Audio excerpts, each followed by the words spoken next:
Hello, everyone, and welcome to World Drama with Benny Bungle. Breaking news. Israel just dropped 10 bombs on Doha, Qatar.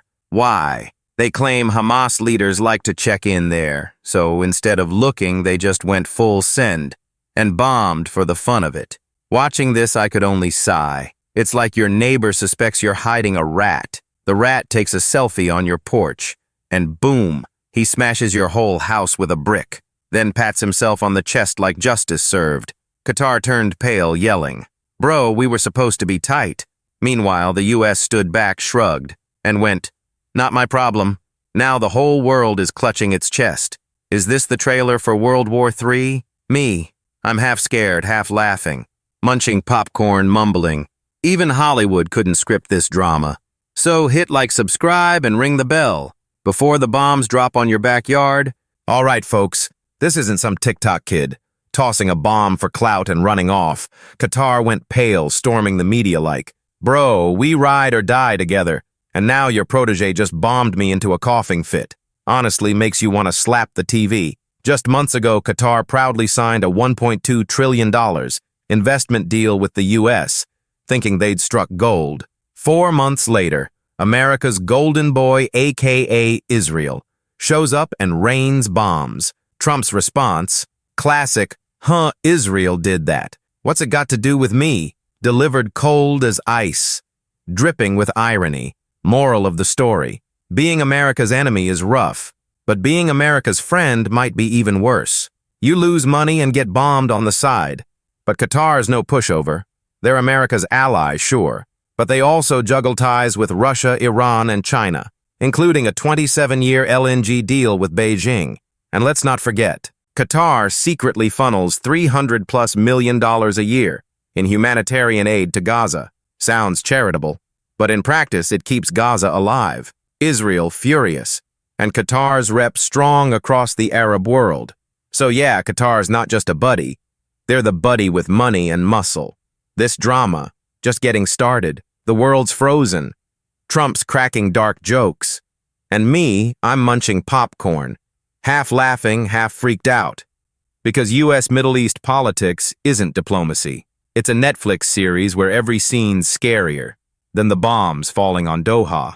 Backroom chaos. U.S., Israel, and Qatar in a diplomatic storm.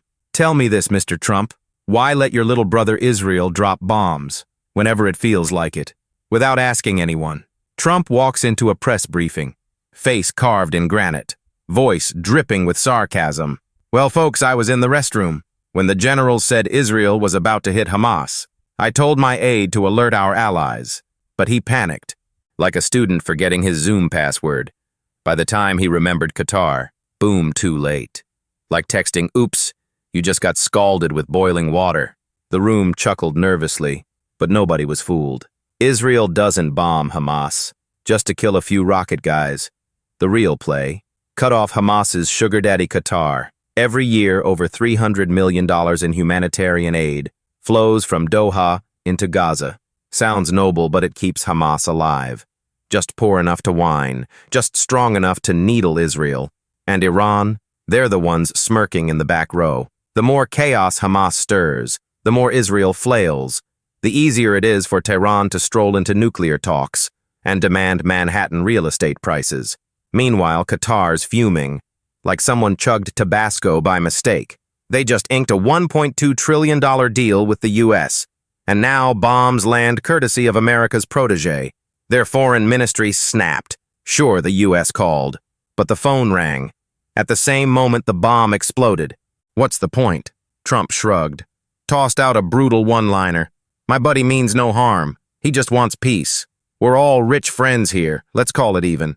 See, the Middle East isn't a charity gala in Manhattan. It's a ruthless poker table.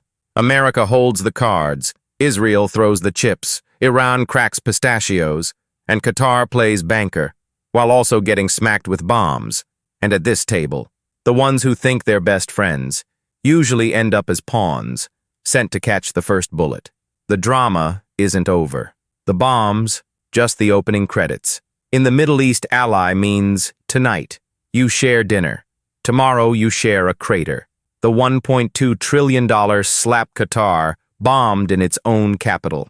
Oh boy, listening to Trump's remarks almost made me fall off my chair. Back in May, Qatar was all smiles, shaking hands and pledging a jaw, dropping $1.2 trillion investment into the U.S., thinking they'd just secured best buddies forever, ride or die status. Fast forward not even 4 months and boom, literally America's protege Israel drops bombs right in Doha, the Qatari capital. Painful, beyond painful. It's the deluxe combo. Lost money, lost face, and then a pep talk from Big Brother America. Look on the bright side. Think of it as a chance for peace talks. That's like saying, hey, bombs falling on your head are actually a blessing in disguise. The ultimate insult. Overnight, Qatar went from flashy billionaire investor to political punching bag, smacked around in the ruthless Middle East chess match. Qatar on the power tightrope, caught between the U.S., Israel, and Russia from the U.S. and Israel's perspective. The strike on Qatar wasn't entirely out of the blue. Doha has long been seen as the two-faced friend, cozying up to everyone at once. Russia, America's energy rival, runs a joint $2 billion investment fund with Qatar. On top of that, they've been experimenting with local currency trade deals, Washington's ultimate pet peeve. But it doesn't stop there. Qatar also hugs Iran, Israel's sworn enemy.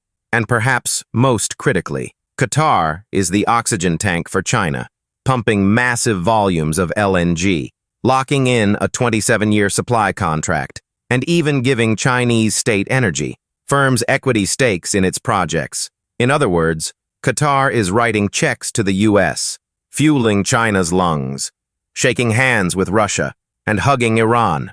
To Washington and Tel Aviv, that's not diplomacy. That's playing with a double-edged sword. And in the Middle East, sooner or later, someone bleeds. Qatar, America's bestie, but also the matchstick in the Gaza fire. On the surface, Qatar looks like America's #1 bestie. In reality, it's more like that suburban neighbor who brings you apple pie in the morning, then sneaks over at night to toss firecrackers into your backyard. Those firecrackers are the hundreds of millions of dollars Qatar pours into Gaza every year, stamped as humanitarian aid. But who runs Gaza Hamas?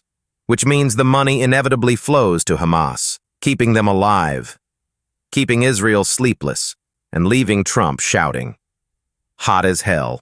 But this isn't just about money. It's about the political chessboard. First, Qatar scores points with the Arab world, which despises Israel to the bone. Every time it rescues Gaza, it's like handing itself a free ballot in the race for Big Brother of the Middle East. Second, it's self-protection. In the U.S., the rich install cameras to stop burglars.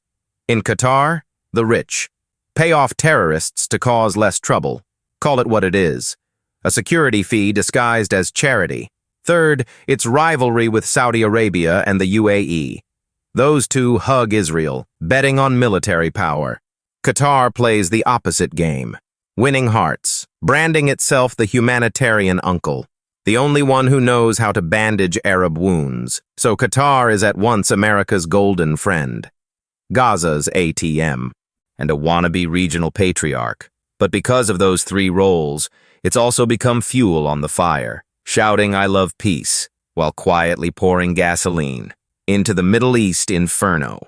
The Middle East rich, messy, and honestly more trouble than it's worth. So you see, folks, the Middle East today is as chaotic as a family group chat on Thanksgiving.